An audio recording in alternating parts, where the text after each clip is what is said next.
The following is a presentation of Surprise Church. El siguiente programa es la presentación de la iglesia Surprise.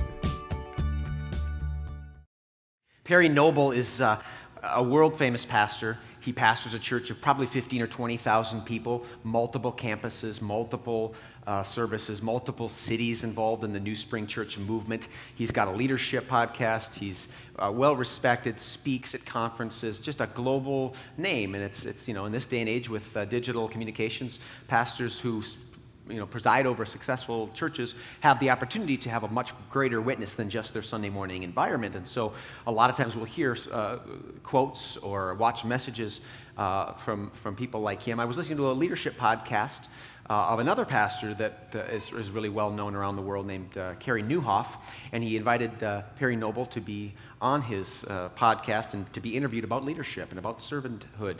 And I love it when these guys admit failure because it makes me feel so much better, I failed so many times. I've banged my head in the wrong direction so many times as a pastor, both at Surprise and in previous years, that it's really nice to hear that I'm not the only bonehead out there. And so Perry Noble, the successful pastor, talks about a time when he was recruiting volunteers at his church, and he experienced what every church experiences, and that is a volunteer shortage, a volunteer need. Or I like to talk about it in positive terms, a volunteer opportunity. Because our goal isn't to just get a bunch of volunteers. Our desire is to empower and develop people and then release them to do what God put them on earth to do in and far beyond our church. And so, but here's the thing, as churches start, we recruited a team of 30 dynamite volunteers. And so at our inception, 100% of Surprise Church was all-in volunteers, and many of them are still here today. Many of them have gone back to charity or wherever they came from because they kind of just borrowed us a year of their lives. But what happens as churches grow and mature, of course, is that you can't just have one team anymore and one small huddle anymore. You develop a crowd, and so we have, we set up 250, 300 chairs a week, and we have 200 to 250 people come and just about max out the space in this room every week now, which is a wonderful, wonderful thing to be able to say. But what happens as churches grow and they mature is you develop a second class, a second kind of a crowd of people that attend your church. And what healthy churches are able to do is to maximize the fluidity and efficiency of going from crowd attender to part of the team. And the challenge, of course, that many churches face is that internal volunteer corps gets more and more work the more and more people that come to your church. They get busier and busier and have to do more and more. And if you don't grow that volunteer corps, that you end up losing even and diminishing the small corps of volunteers that you have, which introduces all kinds of issues of having a growing church and a declining volunteer corps. That's every church issue. Every church wrestles with that. And it requires a vision to try to see, okay, what's the way through this? How do we grow and mature as an organization? Churches that can do it thrive, churches that can't die. Well, Perry Noble was talking to his church, and by this time they're probably up to 8,000 or 10,000 people. And imagine having a multi-million-dollar facility. You've got 15 doors. Imagine what kind of a greeter team you need. We have one door. If you've got 15 doors to your building and then 15 doors to your sanctuary where you worship, you've got to have 50 to 100 people just greeting, and that's maybe just for one service, and they probably have 6 services a weekend. So the number of volunteers that they require to serve more people increases geometrically as their church grows. And what he found was that they had this strong core of leaders that came every week and served every week and eventually started getting tired. And some of them kind of burned out and faded away. So you had less people, and their church kept people pouring through the doors and growing, and they had less people serving more people, and it became a contagious thing because the problem only got worse the more volunteers they lost. And so he decided to, pastors do their job when we preach to our problems. So he said, I'm going to preach right to this and explain what we're doing, what we're trying to do, and how we want people to be a part of this so we can reach and bless more people for Christ. And so we got up on Sunday morning, and he preached about it, but he didn't get any volunteers. He got so frustrated that he came back the next week, and he's like, come on, guys, let's do this. This is going to be awesome. And he didn't get enough volunteers. And so the next week, he had a tantrum. And he admits that this was not, in character for him. But he just got up and he says, okay, on our church database, we have most of you on our roster. You're members of this community. We have your contact information. And starting today, We are going to go onto our database and we are going to delete all of you who are not volunteering. You are kicked out of this church if you don't volunteer. You're done. And there's an audible gasp in the room. And I think he probably had maybe a better response than he had the last week, but not as good as he was hoping for. But what he did get was a flood of calls the next week, 20, 30, 40 people, good people, he said.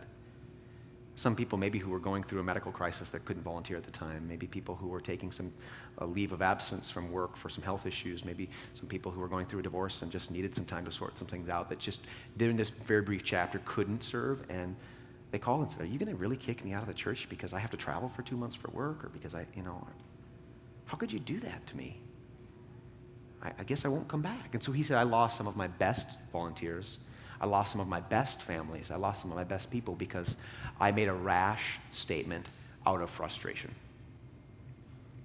So I'm not going to do that today. But I will tell you that Surprise is a normal church. I think we're above average in many, many ways. We are a normal church in terms of our need for servants to power this place. We're a volunteer organization. And so staff people can't do it. Staff people are empowered at this church to develop volunteers who will help us accomplish our mission. And that counters a traditional assumption that the pastor will do it or the staff people will do it. That's not our mission. Our mission is to hire people that can empower people, and that's what we do on staff. And so that video that you watched really spells out the difference. We want to cultivate a community of people who see this place as a battleship, or I like even better than battleship, I like aircraft carrier. This is kind of where we left off last week, where planes come and they park and refuel and they get their mission and they sit down with their leaders and they strategize and focus on what they're supposed to do, and then they leave and they go as far away from the ship as they can possibly go into the battle of life in our case, where darkness is real in the world, and that's where your mission happens. But there's a fundamental conflict, of course, between, when we say church has left the building, there's a fundamental conflict if we say, well, so we want volunteers for what we do on Sunday mornings, because we're trying to foster the mindset that church isn't Sunday mornings. This is just the beginning of what happens during the week. And so today what I want to take special aim at is why we talk about volunteering being so critically important for what we do, even just on Sunday mornings, along with some of our midweek things. That has everything to do, it's not a conflict with, it has everything to do with the notion that church leaves the building. I'm going to connect those two worlds so that there is not a conflict anymore in our minds today. And I think once we get that, there's going to be a shift in how we look at things. I'm going to talk about a fish called the coelacanth. Has anybody ever heard of the coelacanth? A couple fifth graders, a couple people who do crossword puzzles, coelacanth is an interesting creature because before 1938, scientists thought it was extinct 65 million years ago. So basically, this is a dinosaur. They thought it was a dinosaur, one of the relics of a bygone world. And then a museum curator was on a fishing boat off the coast of South Africa, and he's fishing, and for some reason, a coelacanth came up to the surface, and he discovered. Now, these things were thought to have been extinct, and all of a sudden, he discovers this thing and says, "Look what I found." We had no idea in modern history that this creature existed anymore because nobody saw it. And you could say, how could you not see a fish that was 6 feet, 6 inches long and 2,000, however many pounds that would be, or 200 pounds, and how could you not see that fish? The answer is because they live 2,000 or more feet below sea level. And it's only when this fish came to the surface that we realized it wasn't extinct.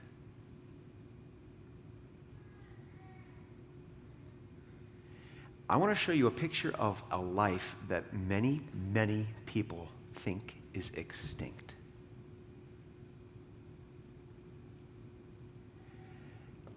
And I want to change our mind about that. Bring it up to the surface here. Look at this. Acts chapter 2. This is how the Pentecost story ends. The church hears the message of Jesus, shares the message of Jesus with people from all over the world in their own languages. People are so marveled that someone's speaking the gospel to me in a way that makes sense for me in my life, in my language, in my culture, that the church explodes from 120 people to 3,000 in one day, one service. That would be a great service, wouldn't it? here's how they lived. This is the life that many, many Christians believe is extinct. They devoted themselves to the apostles' teaching and to fellowship. They devoted themselves. Is that something that we in our day and age can say about ourselves? I am devoted to this Jesus and this cause and this community. That's a battleship mindset. That's an aircraft carrier mindset. This is my devotion. To the breaking of bread and prayer. They sat around, they ate meals, they talked about the stories of Jesus together and helped each other make sense of their lives. Everyone was filled with awe at the many signs and wonders performed by the apostles. If someone was sick, had a tumor, they laid their hands on each other without great medical technology. They just had to trust God, and they were filled with awe because of the things God did when they prayed for one another in this devoted community, in this community devoted to Jesus. All the believers were together and had everything in common. I mean, we talk about giving 10% of your income. They saw 100% of what they had as God's. And so if a need came up, if someone gets sick, you sell your car, your house, your whatever, and you meet that need. They were devoted to God, but to one another as well. Almost sounds like a strange altered dimension, doesn't it? It seems like this is extinct, doesn't it?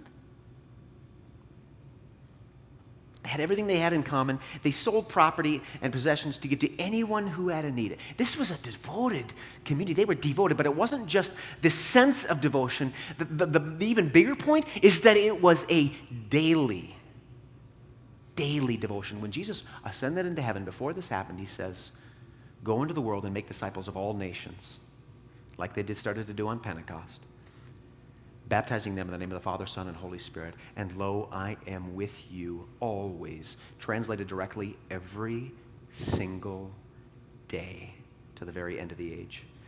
To watch God keep that promise of every single day I am with you as you try to make disciples, you have to try to make disciples every day. In other words, this Christ following can't be an event I attend when it works. It has to be a lifestyle for me to experience a God who promises crazy abundant provision for me. If I'm not willing to put my empty bucket out every day and say, well, it's time for you to follow through on your promise, God, I'm not going to receive those promises. This community was so devoted that they put their bucket out every day and say, God, we need you to heal our diseases, forgive our sins, help us speak the gospel in languages that make sense to people, provide for our needs, protect us from persecution. Every single day, we're just relying on you together, devoted every day. Every day they continue to meet together in the temple courts. That's church. That's the weekly gathering. And then it was Saturdays. Now for Christians, that eventually it swung to Sundays being the Sabbath day, the holy day of the week.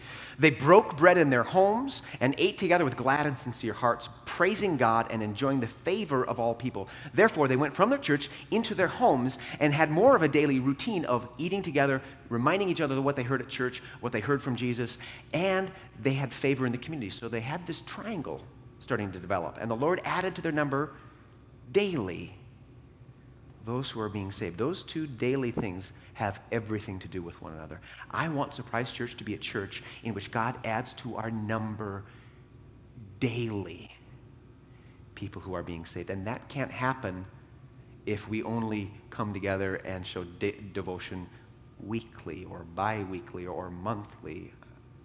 It's a daily thing. We experience that daily transformation when we have daily devotion in our temples, in our homes, and in the community. So this is the triangle, this is the tri-life that we talked about last week of the early church. This is that extinct, or thought to be extinct, lifestyle that Christians just took for granted for the first century following Jesus. This is just the way people thought.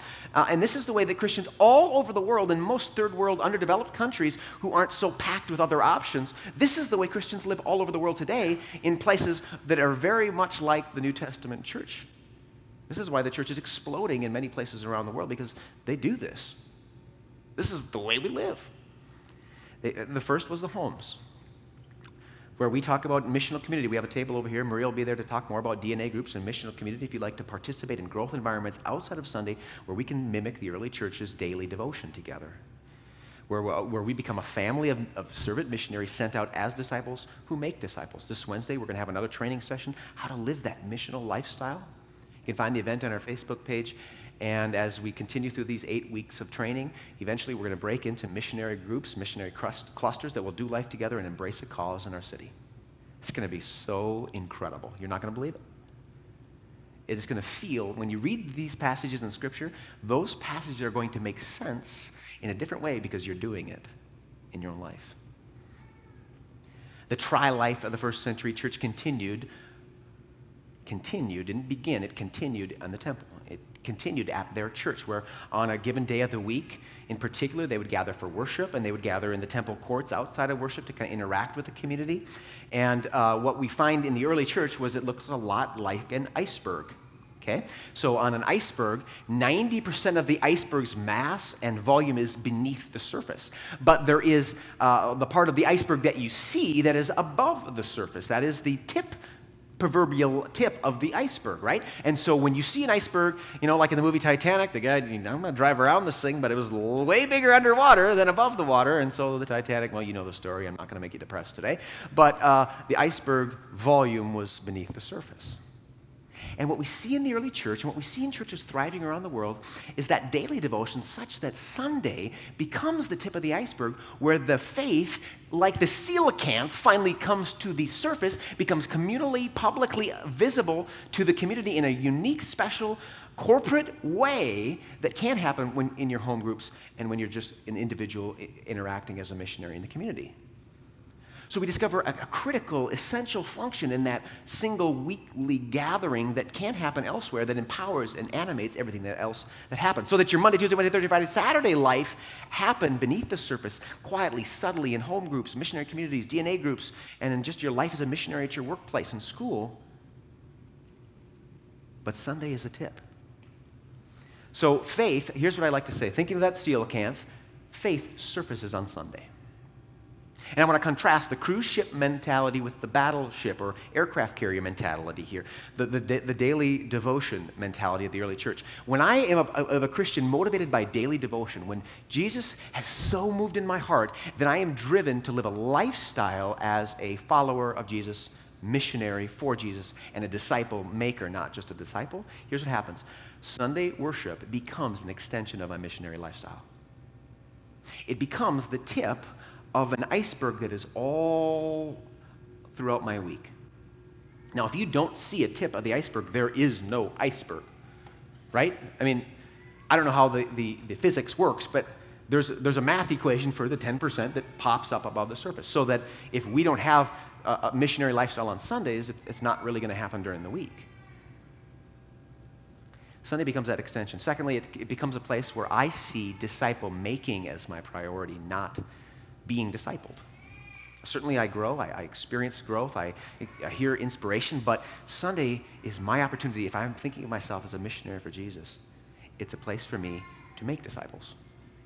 It might just be a smile and a handshake. I can encourage someone who's new at the door. It might just be a prayer with someone after church. It might just be welcoming someone who might feel alone. It's my chance to make disciples in a unique way where people from the community just come because this is the tip of the iceberg, the access point for the most people. It's an opportunity to serve. I see Sunday morning not as an opportunity to be served, but to serve. Jesus said, I came not to be served, but to serve and give my life as a ransom for many. And if you want to be my disciples, you have to imitate me. And finally, Sunday morning is about purpose over preference. So what songs we sing, what I wear, how we set up the room, it's not somebody's preference. It's about a purpose to reach people. How we do everything is about a purpose. And when you embrace Sunday morning, not because it's my perfect time for me, or the perfect music for me, or the perfect messages for me, but it's I want to be a part of this purpose. Man, things come alive. Now contrast that with the cruise ship, okay? That's the daily consumption. See, here's the thing. If I'm a consumer by identity, I mean, in our culture, we identify ourselves as consumers, right? We're trained to. And if that's my lifestyle, that tip is also going to surface on Sunday. Do you hear what I'm saying? If I live my life thinking about what's in it for me, how can I be pleased or catered to as the consumer, I'm going to look for a church that works for my preferences. That's about convenience rather than mission, right? So that tip of the iceberg for the cruise ship mentality, the daily consumption mentality, is Sunday becomes an extension of my consumer lifestyle. And I don't mean to, I'm not thinking of any of you. I'm not like, oh man, I hope this dude in the back row there is listening, because it's about to, I'm not thinking, this is not personal. This is something that every church works through. This is what as we get into the next few chapters, we're going to see these issues emerge in the first church too. And it's an extension of my consumer lifestyle. I start thinking more about my wants and needs than I do about others, and certainly more about those than God's wants. It's about convenience, or it's about duty. Maybe I feel guilty and I feel like I just need to attend, or my spouse or whatever are making me feel guilty, I'll go. But it's not about disciple making, and it's not about mission. It's an opportunity to observe, not an opportunity to serve. And it's about preference, not purpose. Now, going back to what I said earlier, I refuse to let someone volunteer because I feel guilty or guilted into it. You can't do it. That's my rule. My heart for you is I don't want you to miss out. Jesus was very clear in Scripture that if we're not praising him and serving him, someone else will. He said, I'll even make the rocks do it if you don't.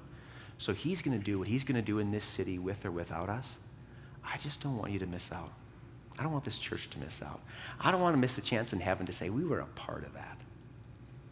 I don't want to say, you know what, we were too busy consuming on Sundays, thinking about our own preferences than about God's purpose. Do you see the stark contrast between those two? The daily devotion one, many people and many churches think that's extinct. I've heard from pastor after pastor who say that's just not possible anymore. I've heard from church member after church member in my years as being a pastor who said that's just not realistic anymore. But then we look around and we see people doing it all the time. And they are, get this, they are the happiest people I know.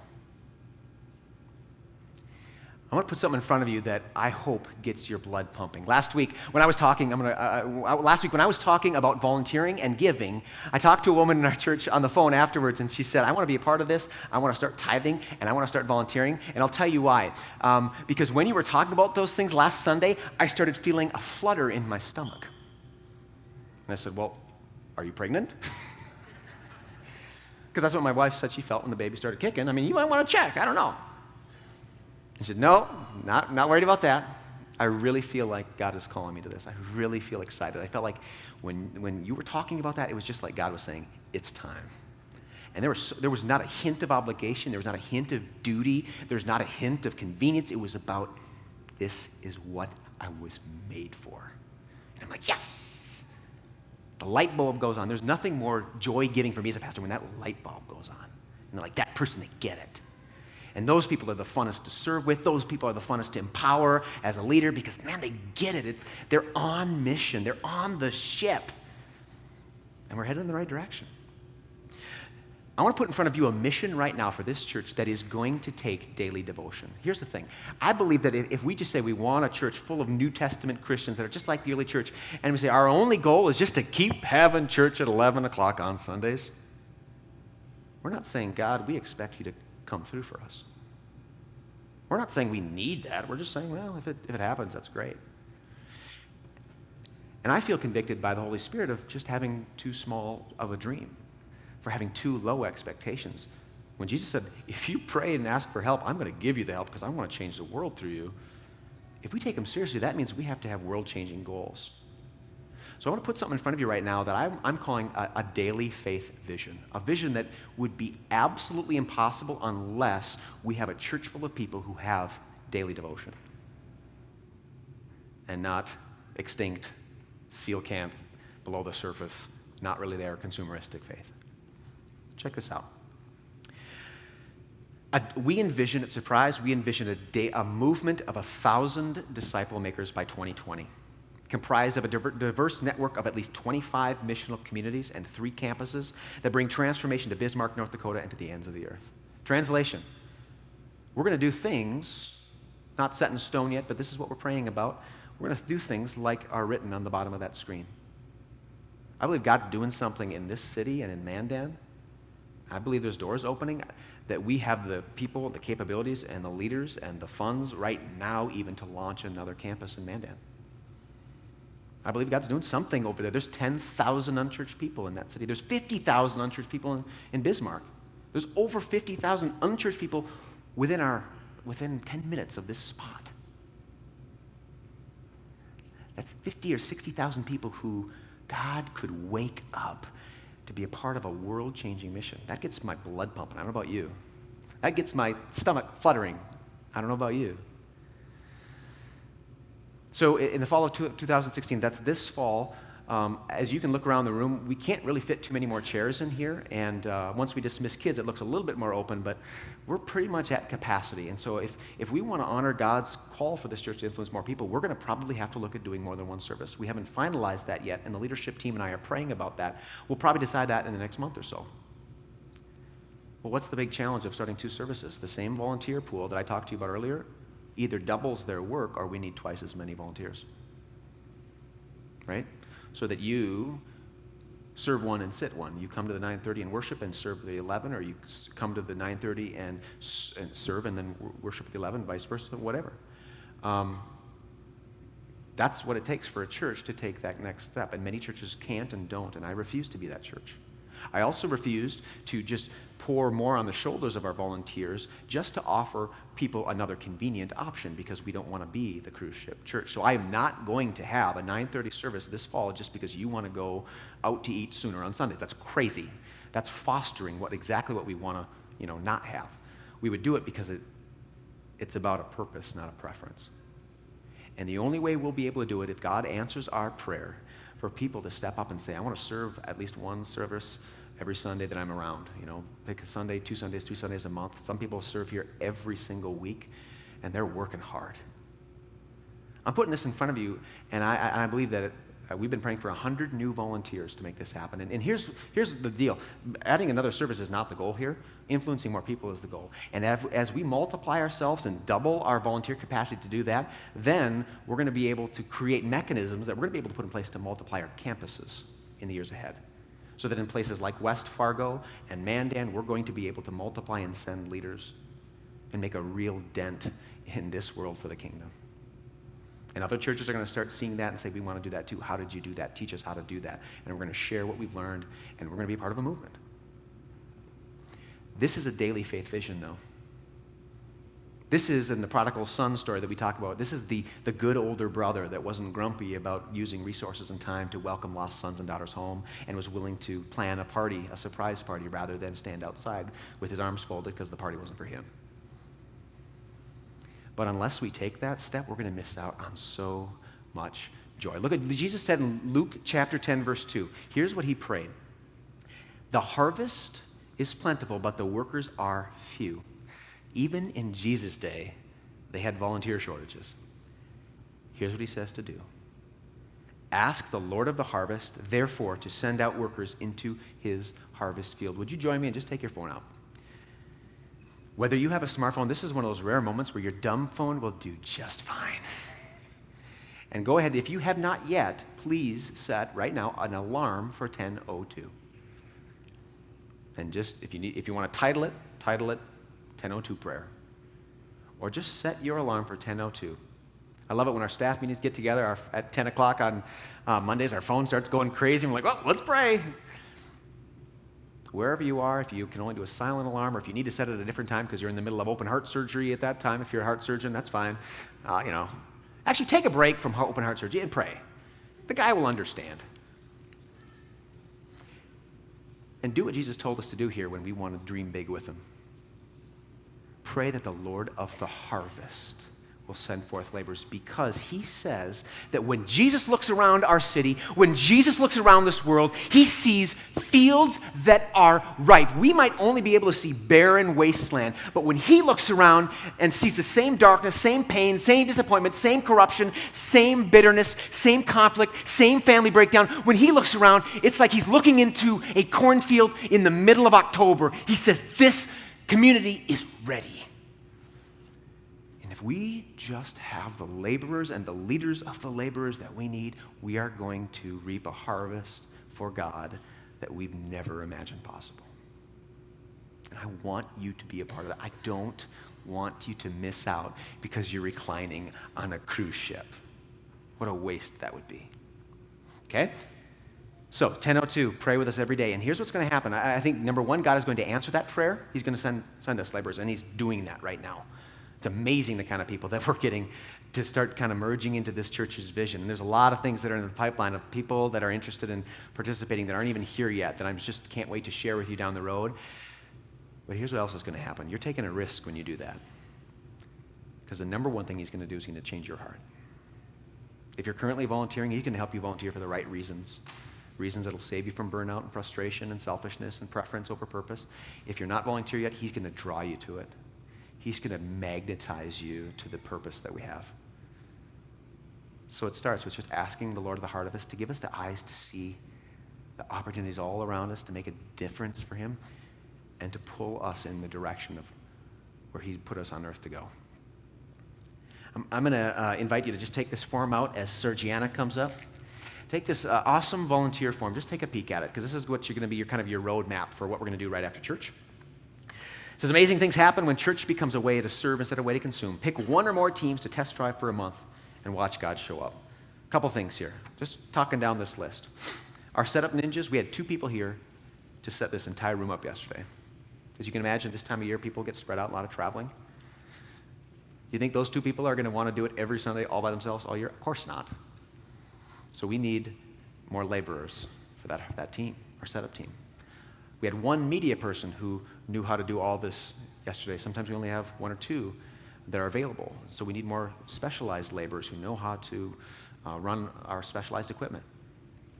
Our kids team, sometimes we get overrun with 40 or 50 kids. And so my wife and Carol and some of our awesome volunteers and Pam, sometimes we have to pull people out of the nursery. Sometimes we have to beg a parent, and they only sometimes say no, but most of the times they say, sure, I'll help you, but I didn't plan on it. Well, we want to have people that plan on being there to help and are on a schedule and on a team to share and spread the load so that we can love kids so greatly that this environment becomes a catalyst for their life of faith. Kids decide to become missionaries usually between ages 12 and 13 or by that age. So what we're doing with Surprise Kids is incredibly important. Our food team makes 1 meal a month, as well as set up before church with our snacks. And if we had more people involved, that means the same people wouldn't have to do it every time, and they would probably greatly appreciate that, because it's a ministry that allows us to bless dozens and dozens of people. Our audio-visual team, that's a tech team I just mentioned that oftentimes is spread pretty thin and could use some people who have a passion for reaching people through audio-visuals. Summer outreach team, we're going to be doing things this summer with Carol Jacobson as kind of point person on this. We're going to be in parades, we're going to be in different events in the community, and we're also planning, this is just the first time we're sharing this in public, we're planning 3 different Vacation Bible School events that are totally not churchy. We're not even going to call it Vacation Bible School because we're not doing it in a church, we're doing it in the community. We're going to some of the more poor neighborhoods in Bismarck, some of the schools in our city. We're going to partner with them and do a program that does an outreach to the local community around schools and tries to do some good there. We're going to call it Kindness Camp. And yes, I'll squeeze on the orange tights and the cape and be there as Captain Kindness. Yeah, at least one person clapped, that's good. That's how we can impact the community, and we're going to need an army of volunteers to do that. We're going to need an army of volunteers to pass out all the invitations at the summer parades to the outreach team and to go to the weekly events. Our welcome team on Sunday morning is a team that sets up all the table stuff in the atrium, welcomes, greets, hands out flyers, makes people feel welcome. We'd love to multiply that because over the next month, most of them have to be gone at least 2 Sundays. Our music team gets as many people as they can, and it's always challenging to find gifted musicians, and so we'd love you to audition. If you have musical gifts, we'd love for you to audition and get to know our team. And at the very least, if you're not musically ready, they need a lot of support and help just around what we do on Sunday mornings and coordinating with the media team.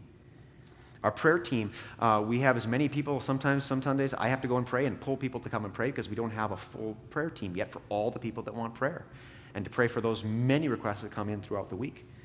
The 2 new teams that I'm starting on the bottom there, a church planting prayer team. I want to devote people who are dedicated prayer warriors for our discussions about where and when to plant a new campus, whether it's in Mandan or somewhere else.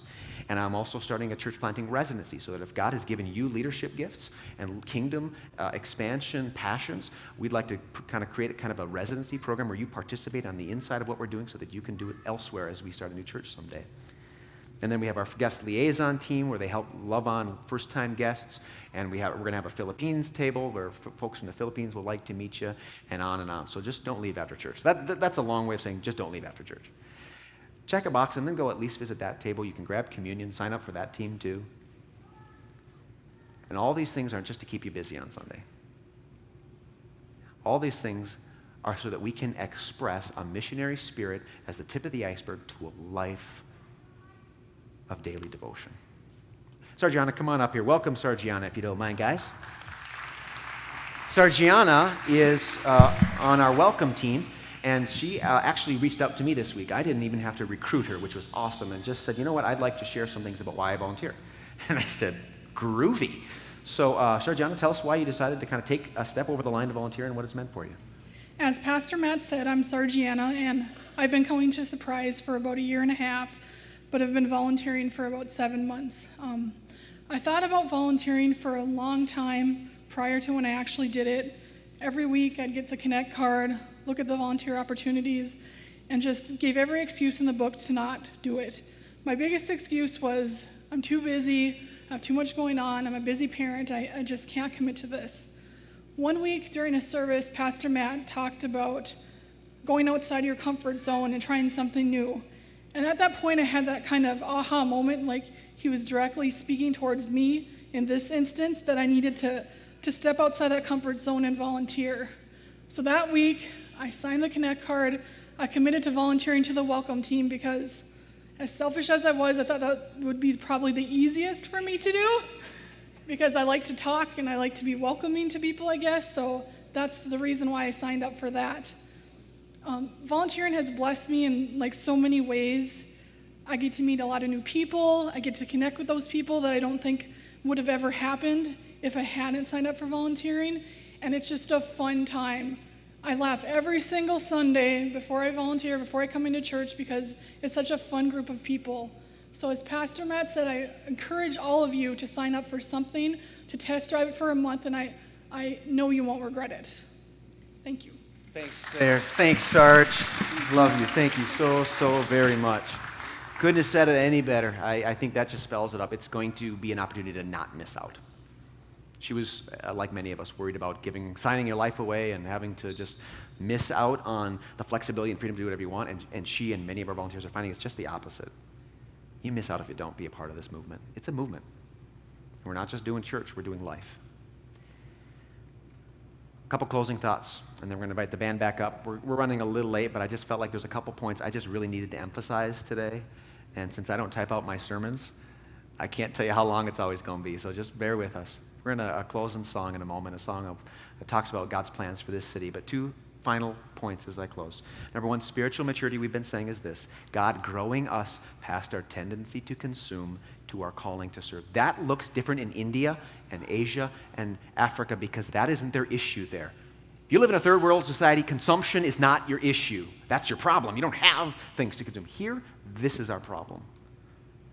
And God has to grow me and pry my fingers from what I would otherwise cling to as a consumer in this society, past my tendency to consume towards my calling to serve. If I don't, I miss out. Lastly, daily devotion is God. He didn't save us to sit us. He saves us to send us into the mission field. Would you stand and pray with me? I'm going to invite Virginia up to help us close. Virginia is from the Philippines, and she's just agreed to come and share this Bible verse in her own dialect as a Filipino in our community. And then she and I are just going to close in prayer. So I am going to get this mic working for you. Oh, nice and close. Okay. Magandang umaga sa inyong lahat. That's good morning in English. And okay, so I will read Luke chapter 10, verse 2 in my language. Lucas Kabanata 10, is that? Verse taludtod, ikalawang taludtod. At sinabi sa kanila, sa katotohanan na ay marami ang aanihin, datapwat kakaunti ang mga manggagawa. Kaya't idalangin ninyo sa Panginoon na aanihin na magpadala siya ng mga manggagawa sa kanyang aanihin. Let's pray together. You can translate. Father, thank you for the people of the Philippines. Panginoon, maraming salamat sa mga tao sa Pilipinas. Send more laborers for the harvest in the Philippines. Magpadala ka, Panginoon, ng mga manggagawa sa Pilipinas. Do a mighty work in that part of the world that you died for. Kumawa ka, Panginoon, paano mo sa mga tao ng katotohanan na ikaw ang Diyos at malalaman mga Pilipino. And oh God, would you do one here? At Panginoon, gawin mo din dito sa Estados Unidos. Would you show us the harvest that Jesus says is all around us and plentiful? Panginoon, tulungan mo po kami na makita ang aanihin dito sa Bismarck at sa buong mundo o sa buong Estados Unidos. Would you send us the laborers we need for the harvest? Panginoon, magpadala ka ng mga manggagawa sa iyong gawain. Would you give us the honor of becoming a part of a movement of God in this place? Panginoon, pagpalain mo kami at bigyan mo kami ng puso na magsilbi, Lord, sa iyong pangalan. Make us a daily devotion church in Jesus' name. Bigyan mo kami, Panginoon, ng pang-araw-araw na debosyon na magsilbi sa iyo at magsilbi sa kapwa namin. Amen. Amen. You thank Virginia and let's sing.